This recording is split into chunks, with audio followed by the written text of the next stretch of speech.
Madame, Monsieur, bonsoir. Merci de votre fidélité. Il est tout juste 18h30. C'est l'heure de la première édition d'informations sur l'Oula. Nous vous proposons à présent les principaux titres. Son Altesse Royale, le Prince Moulay Rachid, a présidé ce mardi à Abu Dhabi la cérémonie d'ouverture officielle de la 3e édition de l'événement Le Maroc à Abu Dhabi, une manifestation organisée sous le patronage de Sa Majesté le Roi Mohammed VI. Une délégation marocaine conduite par le ministre des Affaires étrangères et de la coopération internationale est à Lisbonne pour des discussions bilatérales avec l'envoyé personnel du secrétaire général de l'ONU pour le Sahara marocain. La journée internationale de la femme, c'est le 8 mars. À l'occasion de cette célébration, la Fondation diplomatique a organisé ce mardi une journée dédiée à la femme marocaine qui s'est affirmée dans différents secteurs d'activité.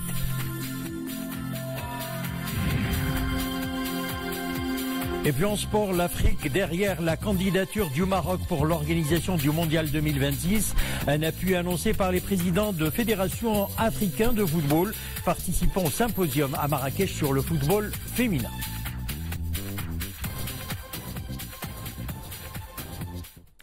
Et avant le développement de ces titres, retenons tout d'abord ce message de félicitations adressé par Sa Majesté le Roi Mohammed VI au président de la République du Ghana, Monsieur Nana Addo Dankwa Akufo-Addo, à l'occasion de la fête nationale de son pays. Activité princière, nous lisions en titre, Son Altesse Royale le Prince Moulay Rachid a présidé ce mardi à Abu Dhabi la cérémonie d'ouverture officielle de la 3e édition de l'événement Le Maroc à Abu Dhabi, une manifestation organisée jusqu'au 19 mars sous le patronage de Sa Majesté le Roi Mohammed VI. Les développements, Mohamed Aitlashkar. À son arrivée au Centre national d'Abu Dhabi des expositions, le Prince Moulay Rachid a été accueilli par son Altesse Cheikh Hazza Ben Zayed Al Nahyan, vice-président du Conseil exécutif de l'Émirat d'Abu Dhabi, qui a présenté à son Altesse Royale les membres du Conseil exécutif de l'Émirat. Le programme de la 3e édition de l'événement Le Maroc à Abu Dhabi comporte notamment l'exposition de nombreux articles et produits de l'artisanat marocain, de véritables témoignages du patrimoine arabe et islamique très ancré dans l'histoire, une exposition qui comporte également des œuvres artistiques présentées pour la première fois en dehors du Maroc, des œuvres qui sont issues de divers musées du royaume. Le programme de ce grand événement comporte enfin des concerts de musique et des défilés de mode sur fond des traditions des fêtes de mariage, en plus de présentations quotidiennes de l'art culinaire traditionnel marocain. Une exposition enrichie par une galerie artistique de jeunes créateurs marocains. L'événement Le Maroc à Abu Dhabi se poursuivra jusqu'au 19 de ce mois, un grand événement à la fois culturel, artistique et de patrimoine, pour faire connaître à la société émirati les multiples facettes d'un patrimoine riche et pluriel et qui caractérise l'identité d'un royaume millénaire, le royaume du Maroc. Une délégation marocaine conduite par M. Nasser Bourita, le ministre des Affaires étrangères et de la coopération internationale, a tenu ce mardi à Lisbonne des discussions bilatérales avec M. Horst Köhler, l'envoyé personnel du secrétaire général des Nations Unies pour le Sahara marocain.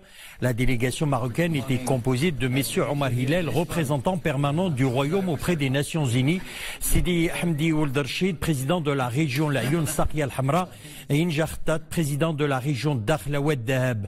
La participation de la délégation marocaine à cette rencontre bilatérale à l'invitation de l'envoyé personnel s'inscrit dans le cadre de la coopération constante du Maroc avec l'ONU pour parvenir à une solution politique définitive aux différends régionaux autour du Sahara marocain, a indiqué le ministère des Affaires étrangères et de la coopération internationale dans un communiqué. Durant cette réunion bilatérale, la délégation marocaine sera guidée par les fondamentaux de la position nationale tels que souligné dans le discours de Sa Majesté le Roi Mohammed VI à la nation à l'occasion de la commémoration du 42e anniversaire de la Marche verte le 6 novembre 2017, a précisé le communiqué. Poursuite de la visite de travail au Maroc de son Altesse Royale le Prince Radu de Roumanie. Son Altesse Royale le Prince Radu a eu des entretiens aujourd'hui avec le chef du gouvernement, Saadil Othmani. Son Altesse Royale le Prince Radu de Roumanie a exprimé l'importance particulière que revêt le Maroc pour la Roumanie, vu la stabilité dont il jouit, la dynamique de son économie et les grandes potentialités dont regorge son capital humain. Les deux parties ont également évoqué les perspectives de la coopération bilatérale à travers l'intensification des rencontres entre les opérateurs économiques des deux pays. On passe à la météo. À présent, de fortes pluies intéresseront ce soir encore et ce jusqu'à demain matin, 6 heures, plusieurs provinces du royaume. Il s'agit des provinces d'El Jadida, Sidi Ben Nour, Casablanca, Nouassar, Mediouna, Mohammedia, Ben Slimane, et provinces de Barchid, Stad, Kherat, Temara, Rabat Salih, Misset, Kenitra, Sidi Slimane. Des pluies qui intéresseront également les provinces de Khnefra, Ifren, El Hajb, Sfrou, Meknes, Fez, Moula Yacoub, Teza, Bni Mlel, Azilaf, Ibn Salah et Khrimga. Et puis donc les dernières précipitations généralisées sur la majeure partie du royaume annoncent une très bonne saison agricole. L'état végétatif des cultures évolue favorablement et l'état du cheptel se maintient dans la province d'Essaouira. La céréaliculture et les légumineuses occupent une place de choix. Les indicateurs sont au vert. Reportage à Chiadma, Abdelghani Tahraoui et Mounia Marouche. L'herbe est abondante, de même que les toutes premières fleurs toutes fraîches. À Chiadma, les dernières précipitations étaient bénéfiques pour toutes les filières agricoles, notamment l'élevage. Les agriculteurs s'en réjouissent. Après ces dernières pluies, les pâturages sont abondants, les champs de céréaliculture sont bien arrosés. Louange à Dieu, nous aurons une excellente saison agricole. C'est un don du ciel. Grâce à ces dernières précipitations, nous avons pu cultiver le blé, le maïs et les oliveraies ont reçu suffisamment d'eau. L'année sera prometteuse. Et ce n'est pas tout. Quelques légumineuses sont déjà prêtes et investissent le marché hebdomadaire de Bertouel à Chiadma. Ces gousses très prisées se vendent rapidement et permettent à ces petits agriculteurs d'améliorer leurs revenus. Ces petits pois sont de bonne qualité après les dernières pluies. Nous souhaitons les vendre sur ce marché. Pour le prix, il varie entre 3 et 4 dirhams le kilo.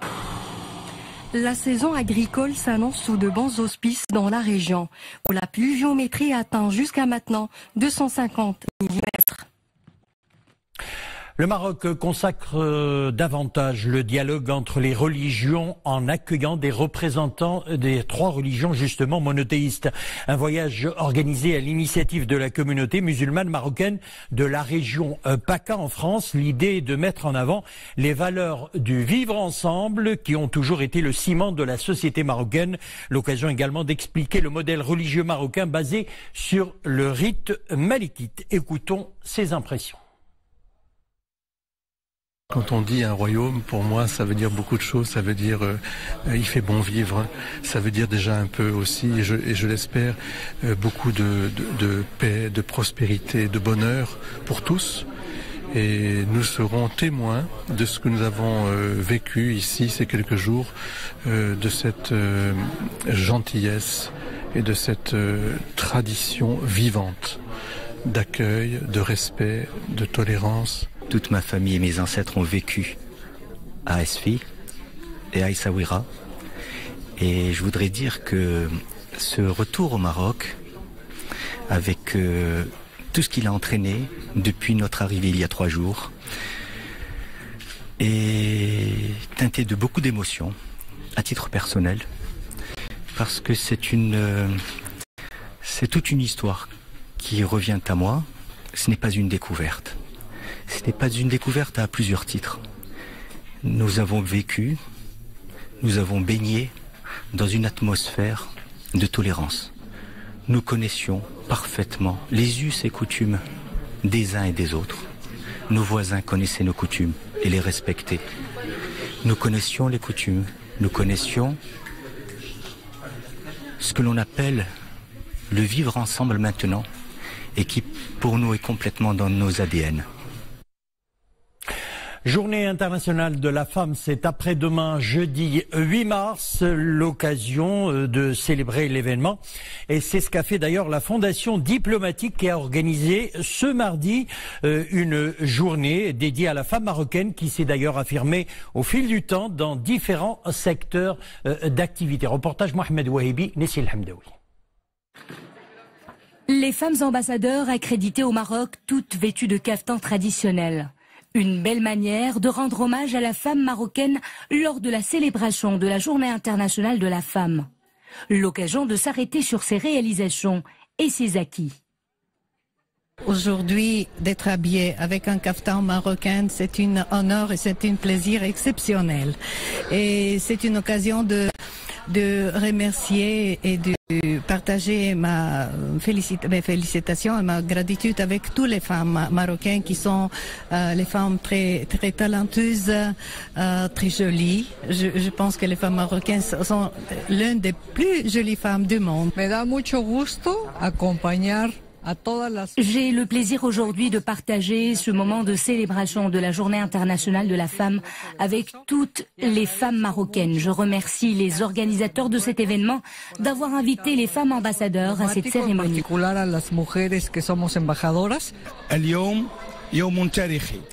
Cette journée rassemble toutes les femmes ambassadeurs accréditées au Maroc pour rendre hommage, saluer et exprimer notre reconnaissance au rôle joué par la femme marocaine, notamment dans le développement humain, dans le domaine des droits de l'homme et dans la culture.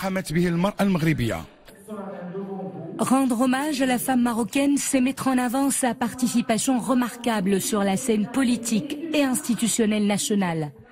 L'occasion aussi de saluer celles qui se sont affirmées à tous les niveaux de responsabilité, que ce soit au sein du gouvernement, du Parlement, de la justice ou de la diplomatie. On passe à présent à l'actualité internationale. Le régime syrien poursuit ses bombardements sur la Ghouta orientale malgré la trêve. 9 civils ont encore été tués. Bâtiments réduits en ruine. Quelques habitants enterrés dans les sous-sols sont sortis en matinée de leur abri pour inspecter les lieux et l'état de leur habitation. Tout est en ruine. Un convoi humanitaire entré dans l'enclave avait d'ailleurs dû rebrousser chemin et abréger sa mission de distribution d'aide en raison des bombardements. Le régime syrien mène depuis le 18 février une offensive sur la Ghouta orientale où les bombardements ont tué plus de 790 civils, dont au moins 175 enfants, selon l'Observatoire syrien des droits de l'homme. Un sommet Corée du Sud de Corée du Nord fixé à fin avril dans le village de Panmunjom au milieu de la zone démilitarisée qui sépare les deux pays. Une première depuis plus de 10 ans, c'est ce qu'a annoncé à la sécurité nationale, a annoncé le plus tôt le chef de la sécurité nationale du président sud-coréen qui était en visite à Pyongyang. Les deux pays ont également décidé d'ouvrir une ligne de communication d'urgence entre leurs deux dirigeants. Sommet qui sera précédé d'un entretien téléphonique entre Kim Jong-un et Moon Jae-in. Et puis en Birmanie, le nettoyage ethnique se poursuit après les exactions de l'armée birmane.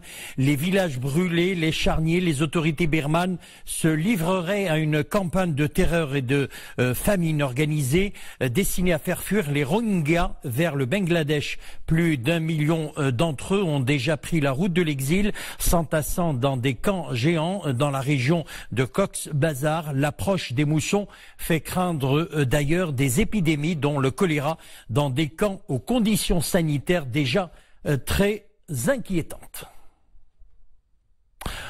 Retour chez nous et on passe au football. Le Cameroun se prépare à la CAN 2019. La Fédération royale marocaine de football disposée à soutenir la Fédération camerounaise de football pour l'organisation de cette compétition continentale. Le président de la Fédération royale marocaine de football, Fouzi Rkja, a souligné que la Fédération mettra tous les moyens à la disposition de la Fédération camerounaise afin de lui permettre d'être au rendez-vous en 2019. On écoute le président de la Fédération royale marocaine de football et le président de la Fédération camerounaise de football. C'était à l'issue de leur participation au symposium de la CAF sur le football féminin tenu à Marrakech. Je vous propose d'écouter. Je vous réitère encore une fois la position de la Fédération royale marocaine de football et le Royaume du Maroc. Le Royaume est à côté de nos amis camerounais. La Fédération est à la disposition de la Fédération camerounaise pour faire de la CAN 2019 au Cameroun une fête du football africain. Donc, fini toutes les rumeurs. J'ai réitéré cette position à Monsieur le Président. On est tous ensemble au service du football africain. Et le Cameroun, c'est un pays ami, comme vous le savez toutes et tous. Les relations entre le Cameroun et le Maroc ne datent pas d'hier. C'est une relation profonde dans l'histoire. Les relations entre Sa Majesté le Roi, que Dieu l'assiste, et son Excellence le Président Biya du Cameroun sont des relations qui dépassent de loin et qui se situent au-dessus des manifestations footballistiques. Donc la CAN 2019, ça serait encore une fois un espace de démonstration des relations fraternelles, des relations profondes entre le Maroc et le Cameroun. Le président de la Fédération marocaine de football, le Royaume du Maroc et le Roi du Maroc viennent ainsi de faire la démonstration de la fraternité africaine. Une belle leçon de la solidarité qui doit être le fondement de notre vivre ensemble. Et puis l'Afrique est derrière la candidature du Maroc pour l'organisation du Mondial 2026. Les membres du comité de candidature du Maroc pour la Coupe du Monde 2026 ont rencontré les présidents de fédérations africaines de football qui participaient au symposium de la Confédération, au symposium de la Confédération africaine de football sur le football féminin. Une rencontre qu'a accueilli la ville de Marrakech. Mohamed Etlishkal. La candidature du Maroc pour abriter le Mondial 2026, un honneur pour toute l'Afrique, une fierté pour le continent, un fait considérable. Autant de marques et témoignages de soutien et d'appui exprimés hier à Marrakech lors du symposium de la Confédération africaine de football, la CAF, sur le football africain. Tous les Africains doivent se sentir concernés et se mettre derrière le Maroc pour pouvoir justement briguer cette Coupe du Monde 2026 qui nous tend les bras parce que voilà, c'est à quelques encablures. Le Maroc a toutes les infrastructures, toute la logistique et bien sûr l'accueil et puis largement les moyens pour pouvoir vraiment accueillir cette Coupe du Monde. Quand on voit la situation géographique, la situation géopolitique du Maroc, c'est un pays de paix, c'est un pays, machallah, que la paix continue comme ça ici. Ce ne sera pas seulement la Coupe du Monde du Maroc, ce sera la Coupe du Monde de tout le continent africain. Les années qui viennent vont donner au football africain encore des lettres de noblesse. Une candidature qui prend forme, se concrétise et qui reçoit une forte adhésion des fédérations de football et des acteurs africains du ballon rond. Concrète, cette rencontre aujourd'hui, ce symposium important de l'ensemble des fédérations africaines avec la majorité de leurs présidents ici présents nous donne une énergie incroyable. Vous avez pu vivre avec nous ces moments merveilleux et on a un sentiment d'être tous africains prêts à recevoir cette Coupe du Monde. En tout cas, je repars personnellement plein d'énergie parce que j'ai reçu des ondes positives extrêmement fortes.